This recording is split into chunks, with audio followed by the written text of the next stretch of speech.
এবারের ঈদটাকে নতুনভাবে সুন্দরভাবে উদযাপন করতে চাচ্ছি।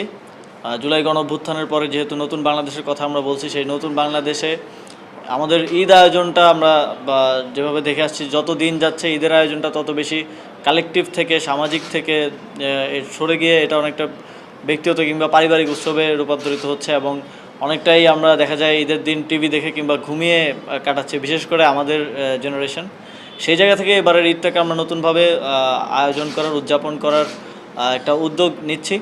ঢাকা উত্তর সিটি কর্পোরেশনের উদ্যোগে আমাদের বাণিজ্য মেলার যে পুরাতন মাঠ আছে সেখানে এবার কেন্দ্রীয়ভাবে ঈদের জামাত অনুষ্ঠিত হবে এবং সেখানে ঠিক আমাদের যেভাবে গ্রামের ঈদগাহের পাশে ছোট করে মেলা থাকে, যেখানে বাচ্চারা কিংবা শিশু কিশোররা সেখানে কেনাকাটা করে এবং ঈদ উদযাপন করে।